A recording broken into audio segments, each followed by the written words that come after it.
Despite Donald Trump's many legal and moral abuses, most Republican Party leaders continue to support him. Now, why is that? How can we explain Republican complicity? What's happened to the GOP where unquestioning Trump loyalty is now more important than traditional conservative values? Author Kristen Monroe offers an analysis of today's GOP mindset and why only a handful followed their consciences. Her book, Politics, Principle, and Standing Up to Donald Trump, Moral Courage in the Republican Party, has just been published by Ethics International Press Limited in the UK. The book, co-authored with 13 students, includes many interviews, including one-time Trump aide Anthony Scaramucci and Lincoln Project co-founder Rick Wilson, both of whom now are outspoken Trump critics. Monroe, a professor at University of California at Irvine, provides insights into courage in politics and new analysis into the Trump phenomenon be harmful for democracy. We're delighted to have her with us today on the Lean to the Left podcast, where we focus on politics and the key social issues of our time. Welcome, Professor Monroe. Thanks for being with us. Thank you for having me. I've been looking forward to this conversation, and I'm just wondering, what prompted you to undertake this detailed analysis of moral courage, or the lack thereof, in the Republican Party? Yeah, it's interesting. One of my sons is a lawyer who in his spare time writes science fiction fantasy. And he's a very good writer. And I was trying to come up with the title for the book, and I sent him the title, and he wrote back and said, Moral Courage in the Republican Party? I guess I'm not the only person in the family that does science fiction fantasy anymore. Yeah, it's always interesting, a couple of things. It's always interesting to look at cases that don't fit, because it'll tell you something about the norm and what's going on in there. And then the other thing was that I run a summer program every summer at the University of California, Irvine Ethics Center. And I have a bunch of students every year who work with me in a mentoring program. So you show them how to do research and you get them involved in it. And I had just finished a book on moral courage as a general phenomenon, because I've studied moral courage and moral choice. And some of them said, what about people who stand up to politicians? And they wanted to do some work. So I agreed to work with them during the year. And these kids were great. They worked all year. Each of them got assigned a person that we thought was an interesting person to examine. Some of them were very obvious, like Liz Cheney and Adam Kinzinger. Right. Some of them were less obvious, like Miles Taylor. One of the students actually came up with Taylor, wanted to look at him. We tried very hard to get interviews with people, nearly did with a couple people who then said, maybe we really shouldn't go on the record. So what we did was, when were able to get interviews, we interviewed the people and asked them directly, why did you do this? What made you different from other people? And when we weren't able to get interviews, we looked at a lot of writing, social media interviews they gave to people who are more important than I was. And so there's a lot of testimony and material out there. So Liz Cheney, for example, we nearly got an interview with her, but at the last minute she backed out. Oh, it's too bad. Yeah, it's too bad. And what's interesting, I'm a very liberal Democrat, but as a scholar, you have to go into this objectively. And I had a lot of respect for these people after I read some of their works, more for people like Cheney and Kinzinger, perhaps, than some of the other people who are still waffling on things. But these are people that I think did act on a basis of conscience. Yeah.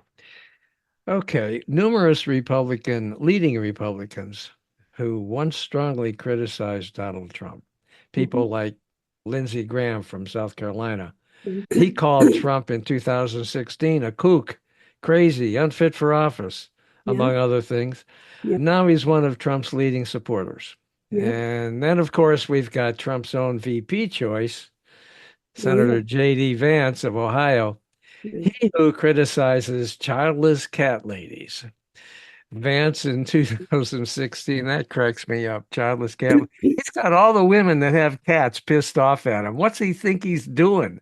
He did give a comment where he said he was being sarcastic. He really likes cats. He didn't say anything about women, but cats are okay. That's good to know. Anyway, in 2016, he called Trump a disaster, a bad man, and morally reprehensible. Mm. Now he's Trump's sycophant in chief. That's just the tip of the iceberg. So, Yeah. why is it that so many Republicans who once held strong anti-Trump views, like these two guys, now kowtow to him? Why is that?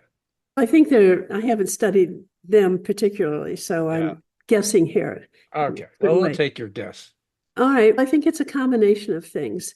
I read through the material that Vance had, they published in the papers on all the emails that he had with his friend from law school, transgender friend.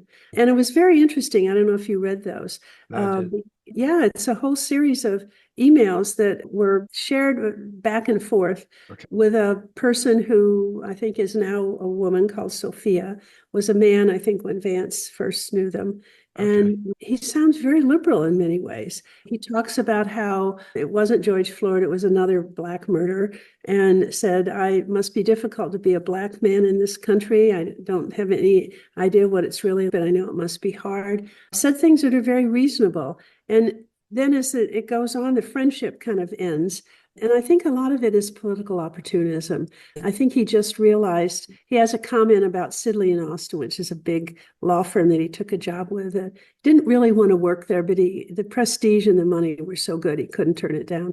And I think that's what happens with a lot of people. It's political opportunism. You realize that it's going to be in your benefit to work with this guy. I think another part of that is he's the one, you have to work with them. And I think a third part of it may just be that Trump has things on people. He's not above pulling out a lot of stops and blackmailing people in many ways. So Yeah. people like Scaramucci were very adamant that this was part of what was going on, that Trump has just got things on people that they don't No, want to come out. yeah, that doesn't surprise me at all. Now, what about Mitch McConnell? He initially said that Trump's role in the January 6th insurrection was clearly impeachable.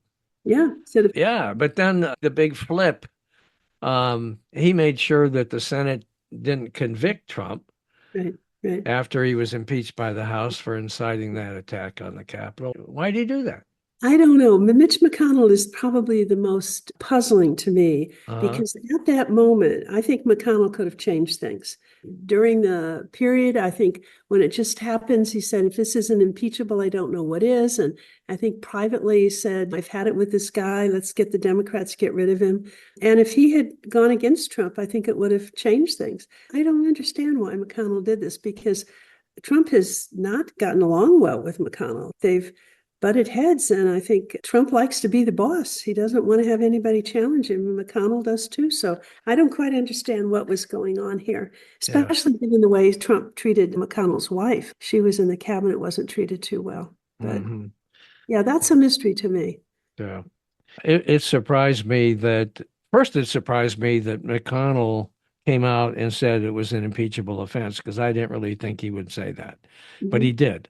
But it didn't surprise me when things went south when it came time to vote on the impeachment. Well, I And think McConnell has made it his goal in life, political life, to frustrate what the Democrats wanted to do, and that he yeah, saw this as something that, well, again, like his McConnell's refusing to even consider Obama's nomination for the Supreme Court. That was outrageous. yeah, It for was sure. just, I want to win. That's the only thing I could figure out. Then that's just a guess. Yeah. I Yeah. got one question for you. Do you think these people have any kind of core values at all? They don't have the same core values that you and I have. This Yeah. was very clear that when I did interview the people and we looked at the writings for the people, that there were a couple of things that were core values. First of all, oath of office was very important. And it wasn't just the people we interviewed. There's a wonderful frontline show on January 6th, and they have interviews with Rusty Bowers. And he talks about how they lied to him and they wanted him to violate his oath of office. And this was something that was sacred to a lot of people. They Right. take it seriously. And I grew up in a political family. My father was a judge. My grandfather was a state senator.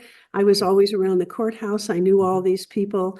They weren't big people. They weren't terribly important. They might be a county clerk. They might be, but they took seriously what they were doing. When they were given the chance and the opportunity and the responsibility to certify an election, this was something that was their job. This was who they were, and that was a contribution. And I think they were deeply offended that Trump would actually push them to do that. Bowers makes that very clear in his testimony to Congress. Yeah. Okay, so I want to know what you think about MAGA followers that continue to believe in him. Even on Twitter today, they're writing that Trump was sent from God to save our nation. Now, how has he managed to convince people, most of whom he could care less about, to so strongly support him? How? Yeah, it's a big question, isn't it? How the religious Christians and the MAGA people, a lot of them are deeply religious, have gone for a guy who is a serial womanizer, been married several times, is a casino owner. They should not go for him. All I can figure out is that he's done the kind of populist appeal that I think this is Scaramucci really helped me understand that. Trump, I don't necessarily know that Trump was conscious of it, but he tuned into something which was a deep-seated need, a feeling of being wronged, a feeling of being rejected and overlooked, especially by the elites, the East Coast elites. This is the name they always use. And I think when 2008 came along and the Wall Street got bailed out and Main Street didn't, as the phrase goes, I think these people felt very aggrieved. And I think Trump came on and said, I'm going to take it all. I understand you. I hear you. I will be your savior. And this is a kind of classic thing that you see in populism and authoritarianism, that there's a crisis and that a kind of strong man comes and he will take care of you. He will restore you to where you should be. And he foments a crisis and keeps the crisis going, which Trump did very well. There's always a kind of chaos around him. So that's the only thing I can figure out, that the kind of legitimate sense that a lot of working class people who were poor, who weren't getting educated, who looked around and they saw a lot of hyphenated groups who were getting benefits, getting into college, getting jobs that their kids weren't getting. They resented that. And Trump both fostered it, nurtured it, and exploited it. And that's, I think, really that's the basis of it. And even now, when he says things like, they're going after me, I'll take it because then they'll come for you. That's the kind of Christ-like metaphor, that I'm being persecuted. And I was shocked when I saw people comparing it to Christ. Oh, I saw it on Twitter this morning. Yeah. Oh, yeah. Some lady said that. And incredible to me. When Trump was at the apparent, I shouldn't chuckle, I guess it wasn't funny when somebody took a shot at him and nicked his ear. But he certainly has played that for all it's worth, that's for sure. Absolutely. Yeah, anyway, there was a woman that was interviewed on the news, and she was one of the supporters there at the rally, and she tearfully said that his rallies always made her feel wonderful. Yeah. I'm wondering why. That guy, first of all, he just drones on and repeats the same crap all over again, all of his grievances against Democrats and the media. Who wants to listen to that? So I don't understand why anybody could say that he makes her feel better. I think he makes her feel she's important, that he's listening to her in a way that other people are not listening to her. Patty Murray, when she first got into politics, Senator Murray from Washington State, went and somebody said, "Oh, get out of my office. You're just a mom in tennis shoes." And she used that as a slogan when she ran for the Senate. And I think that's the kind of phenomenon that you're having, that a lot of politicians don't want to mess with these people. Hillary Clinton refers to them as a basket of deplorables. Well, people don't want to feel that they're not valued. And I think Trump does feel that. And I think he adopts this kind of, it's a folksy air in some weird way. Even the vulgarity that he has on the expletives and really crude stuff, he's just one of us. He's not any better than we are. He's not talking policy to us. If you looked at the debate between Biden and Trump, the thing that struck me was not so much that Biden was having cognitive difficulties, is that he'd been very badly advised. He was getting lost in the thicket of policy. So he would go on and go into great detail And most people don't understand it. They don't have the background for it. They want a simple answer. They want something that's clear, that they just distill the essence of it. And Trump does that. He does it by fabricating things and saying things that aren't true, but he gives them a narrative which makes sense. And this is very classic. Academics look at something called social identity theory, where we think about who we are in relation to other people. And Trump has pegged into that by saying, you've been overlooked, you've been neglected, I'm going to take care of you, I'm going to right the wrongs. And a lot of people really feel that they have been overlooked and neglected. And I think that's what Trump is doing. And that's what classically happens with a populist leader. And that populist leaders don't have so much policy because they don't really have an agenda. Trump doesn't really have. Now he has the 2025 project, which is very frightening.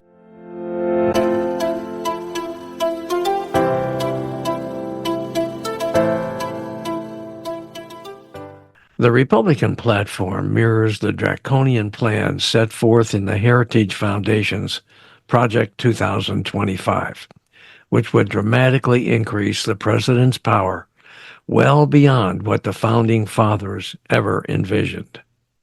In a new series of articles, Lean to the Left writers C.J. Waldron and V. Susan Hutchinson explore how allies of Donald Trump hope to increase the power of the presidency, eliminate career government positions, fire government employees who disagree with Trump, and cede regulatory responsibilities to the individual states, ignoring the Articles of Confederation. It's critical to understand key parts of this manifesto in context with the current and future Republican proposals. But now he's got serious intellectual people behind it that are going to try to change things in ways which are very disturbing if you care about democracy. But basically, it's trust me. And people they tend to like politicians and then sort out the policy issues afterwards. So, would you think what he's done to the Republican Party, is it doomed, do you think? I think it's totally changed it. I don't know if it can go back or not. It's hard to see how it can. You were asking about core values, and I think the core values that emanated from people that I interviewed, religion was often important to them. Cheney talks about being about God and her faith. Mitt Romney and Jeff Flake, who are both Mormons, talk about that. The other thing they mentioned was their legacy. A lot of them said, how was I going to explain to my children that I stood by and did nothing while the democracy was being destroyed? So that was part of it. And then it was the basic beliefs in democracy. And if you look at it, there were three things that really motivated the Republicans who opposed Trump. One was that he's not really a conservative. He doesn't have a consistent conservative agenda. Second one is that he's not really democratic. He doesn't understand and certainly doesn't respect the norms of a democracy. So that trying to get on the phone with Secretary of State Ratzenberger and tell him, give me a break, I just need 11,000 more votes. He doesn't have any concept of what this is. But the third part of it was, I think, a very visceral kind of gut reaction. This is not who we are. So Miles Taylor said that he was in the White House. He's very conservative. He was excited to be there. He was young. He was ambitious. And they had this policy where they were separating children from their parents when they came across the border.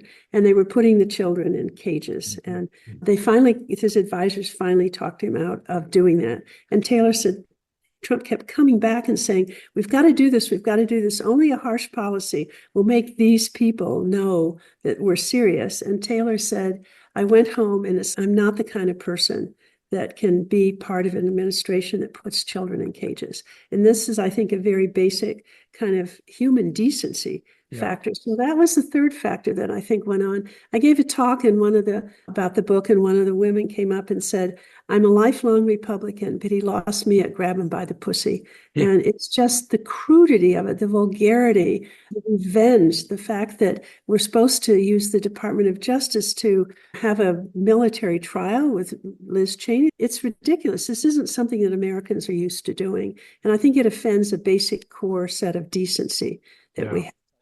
That grab him by the pussy comment probably solidified him with a bunch of MAGA males, don't you think? Oh, yeah. I don't know if you ever watched Jordan Klepper on The Daily Show, and he had a wonderful interview. He went out and he was talking with people at Trump rallies, and he asked them about it. Yeah. And a couple of the guys says, I want to grab him by the pussy too. I'd like to get all the pussy Trump gets. And it's, oh my God, there's no shame here at all. One man said, another man's sexual harassment is another man's flirtation. And I thought, oh my goodness gracious. So there are some definite differences in values that are going Uh, on here. yeah. And what did you think of Trump defending the size of his whatever, because he was being teased because he has small hands, and so therefore he must have a small.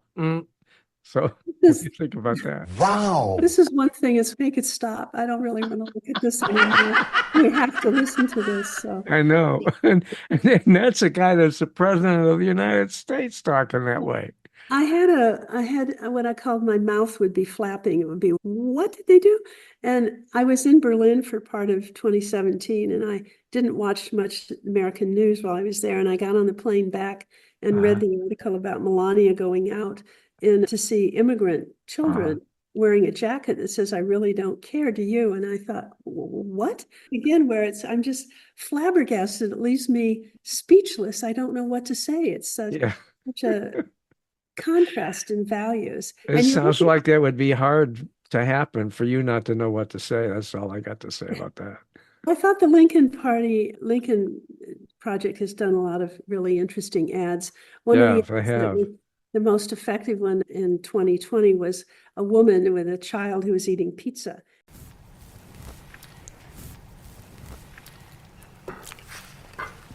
Who are you voting for? That's supposed to be a secret. Come on, you could tell me. Okay, then. I'm voting for you. What? Yeah. I'm voting for the kind of world that you deserve. A place where people get along better and they care about each other. They like each other. But you're not really voting for me, are you? Yeah, I am. And then they have a picture of Joe Biden. It's Right. time. And I Right. thought, really, what elected Biden was the idea that he was a decent human being. That's that he right. had values. And I was ambivalent about whether or not Biden should go. I thought he'd exited very gracefully. And I Yeah. thought it was really interesting to look at the proposal that he put forward for the reforming the Supreme Court. Yes. Totally, in some ways, very sensible, thought out. It isn't, he worked with people, and he's in a position now to say that he actually is not in, he doesn't have a dog in the game anymore. He's That's not right. running for reelection. He Yeah. can do things. It's freeing him, and I think he's going to go down as one of our better presidents. Yeah. Simply in some ways because he was a decent person. He cared about other people, and Right. I no evidence that I see that Trump really cares very much about anybody but himself. Yeah. Even Right. his kids. So What do you think about Harris's chances? I think they're pretty good. I think Do she's you? going to do well. Yeah. She's, I don't know if you read the Borowitz report, but they had a thing today about J.D. Vance and that they're not happy. They're going after women, childless women. And Right. they have this picture of this childless woman who's laughing. And they have Harris with her great laugh and her beautiful smile. And it says, Donald Trump won't be happy until no women are laughing in this country.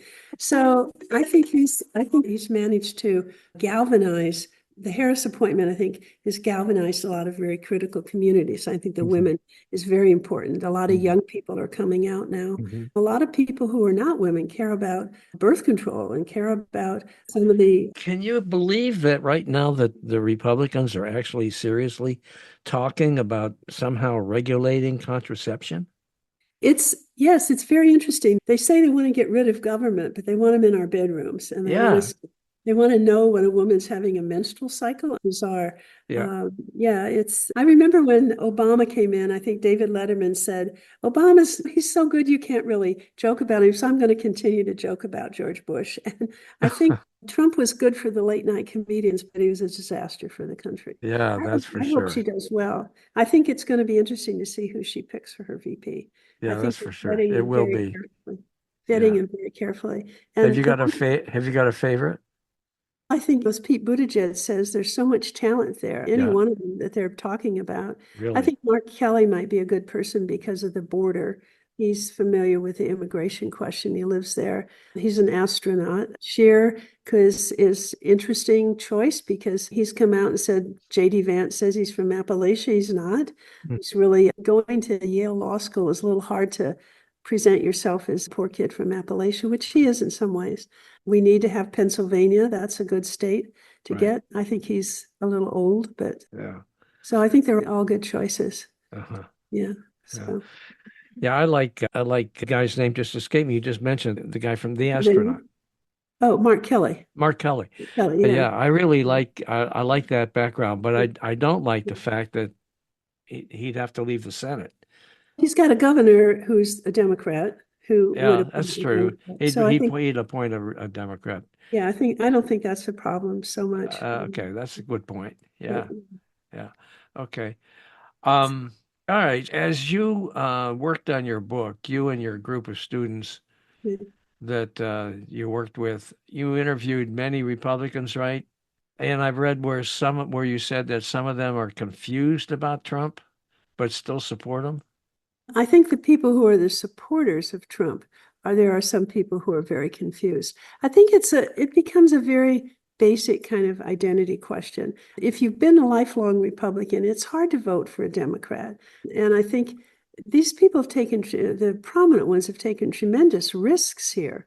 And one of the things that troubles me is that we're not doing a good job in this country at having conversations across differences, so that if you have very strong political views, you tend to speak only with people who are like that, who True. share those views. I grew up in a small town outside of St. Louis, and I have a couple really good friends who were Trump people. And I tried to go into interview mode and say, okay, rather than saying, what's wrong with you? How can you possibly support this man? I said, what is it that you like about him? Oh, And the first thing was abortion. This was before Roe was overturned. And I can understand that. If you genuinely believe that it is life at inception, right. then it makes sense. So that was something where I didn't want to say you're an idiot. I could understand and respect that. I disagreed with it.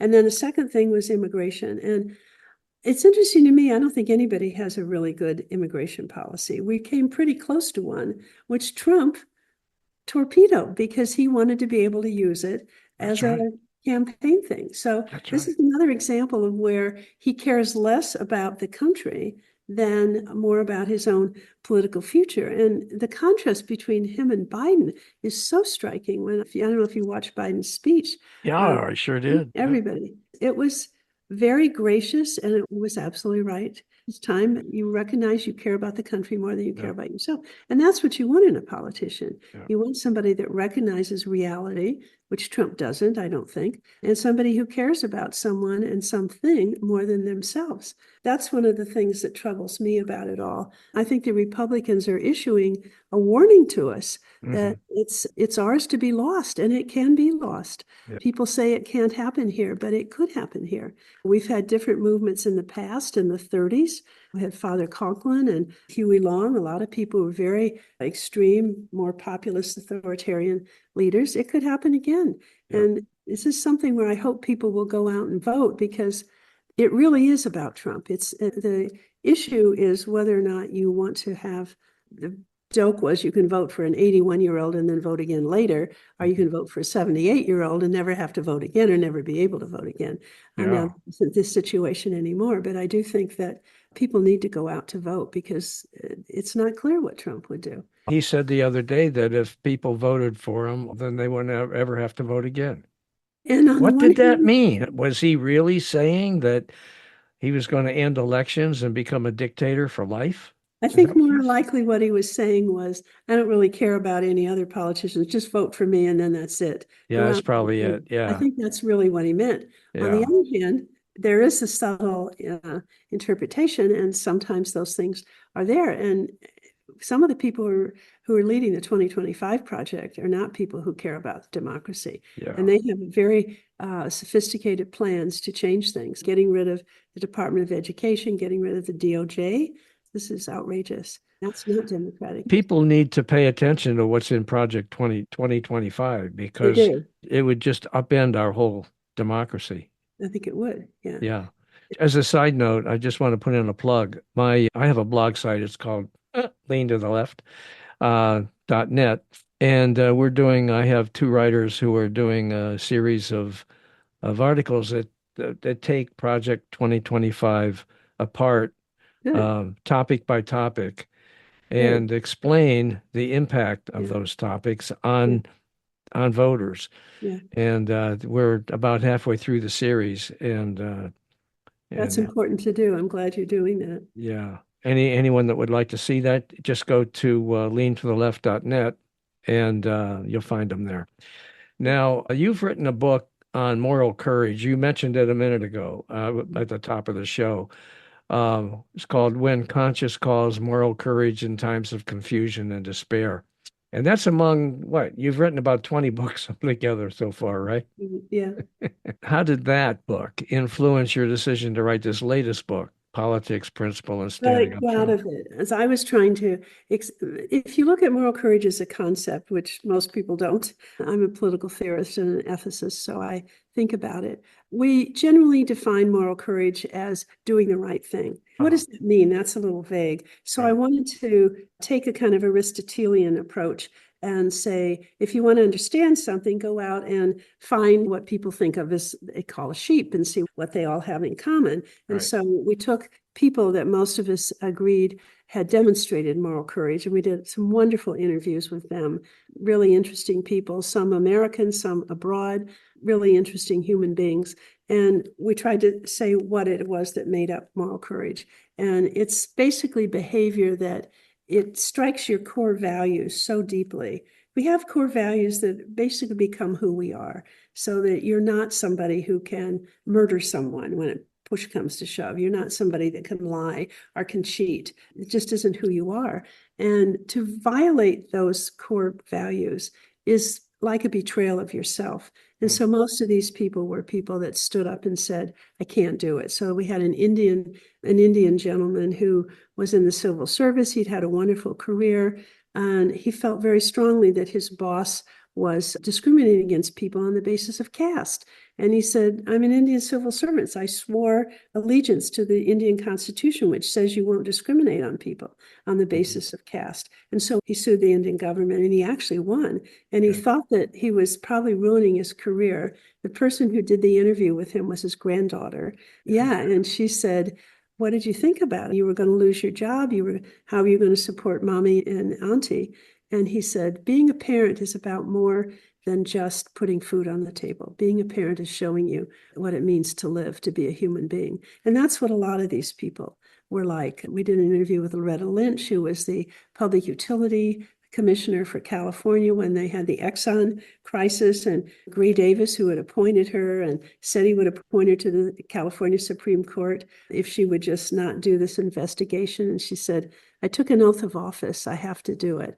And she was on the phone with Bob Ruman and Bill Clinton and Gray Davis, and she stared them all down. She did the right thing, and she was absolutely excoriated. They really criticized her and ruined her career. She's gone on and she's done other things, but a lot of people, one of the guys was head of the Los Angeles school district, and he said when Trump came in, he got the board to pass a ruling that they would not yet let any ICE people come on and look for illegal aliens, immigrants.